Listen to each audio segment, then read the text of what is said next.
Welcome to Spotlight on Chabot. My name is Catherine Pincus and I'm an instructor in the business division.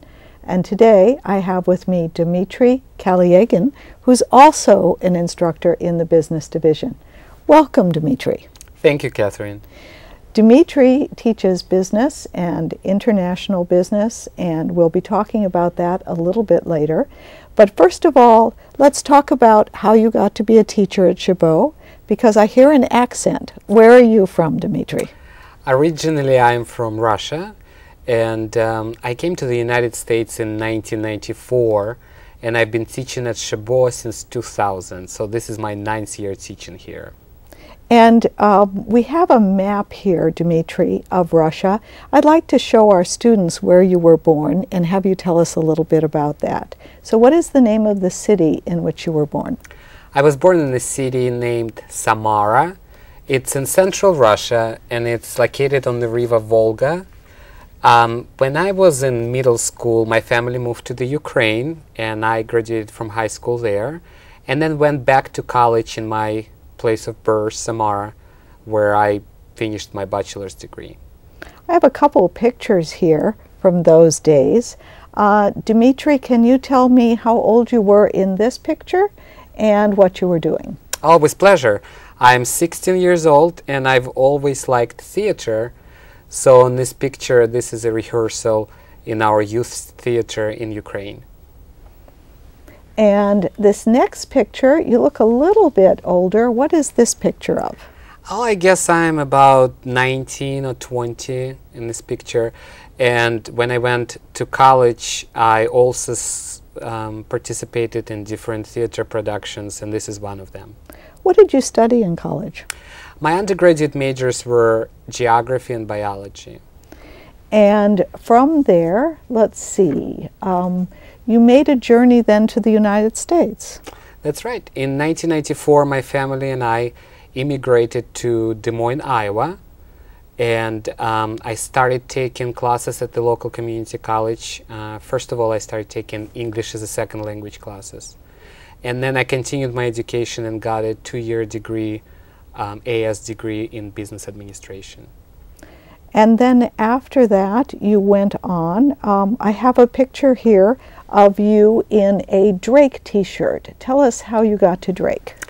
When I finished my 2-year degree, I really started dreaming of teaching at the community college level because I had a lot of business classes and I noticed a lot of things that I liked and disliked about the way business was taught.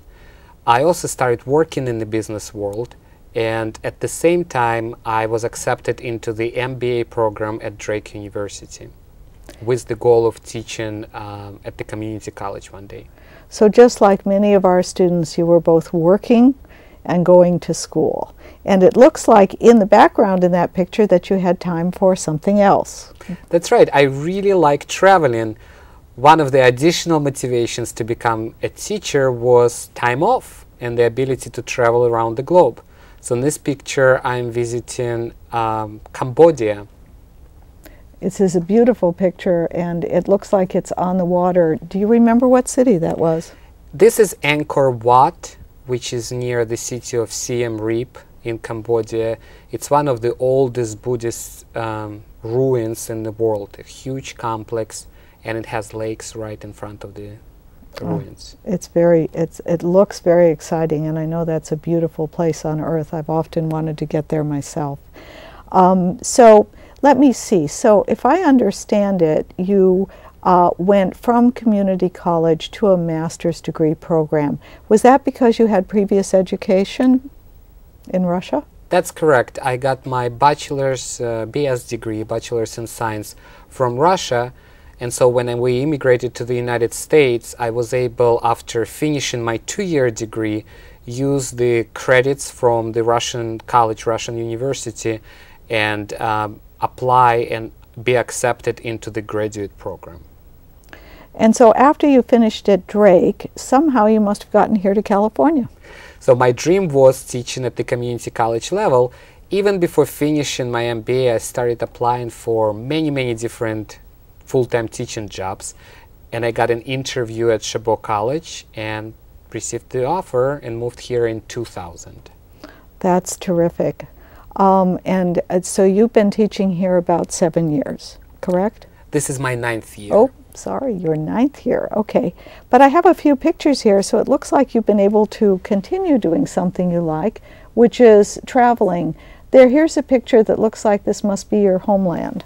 That's right. I went 4 times back to Russia since I started teaching at Chabot, and 2 times I went for the whole summer. So this is a picture right on the Red Square in Moscow. And this picture has a fairly familiar symbol. Tell us about this one. Well, I bet students can read Russian because this one says McDonald's, and this is one of the McDonald's in the middle Russia, actually in my city, Samara. And the last picture, let's see, there look like some friendly folks there with you, but I don't think this one's in Russia. This is Las Vegas, and on the left there is my mom, and on the right is my aunt. Very nice. And are they here in the United States now, or are they at home? They're here in the United States. Okay, excellent. Are they still in Iowa, or are they? My mom still lives in Des Moines, Iowa. She's also a teacher, teaches math in high school, and my aunt lives in Las Vegas.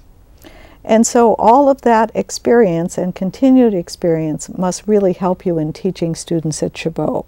Can you talk to us about what you think is most important for community college students to learn here at Chabot, and maybe a little bit about how that might integrate with international work, which I think is really part of our future? Oh, absolutely. I think that business is such an exciting field where every student has to recognize what his or her talent is, and then they can match their career to a specific field in business. My ability to travel and also my previous work experience really let me use real-life examples in the teaching of international business and management and other areas in business. That's excellent. And I also understand you head up a club here at Chabot. That's right. One of the most inspiring things I've done at Chabot has been co-advising GSA, Gay Straight Alliance. The club has been in existence since 2002. We've done a lot of different events. It's a student-driven club, and I provide advice and suggestions and support for students. Well, that's absolutely excellent. I think one of the hardest things for our students at Chabot is to make sure that we actually have some sort of community or family that surround our students as part of the educational process. And I really think that that's tremendously valuable for our students here. Is there any parting word of advice you'd like to give our students before we conclude this interview? Decide what your passion is. And when you know what your passion is, then the rest will just fall into places. Well, Dmitry, thank you so much for being with us today. This concludes this session of Spotlight on Chabot. Thank you very much for staying with us for this interview. Thank you, Catherine.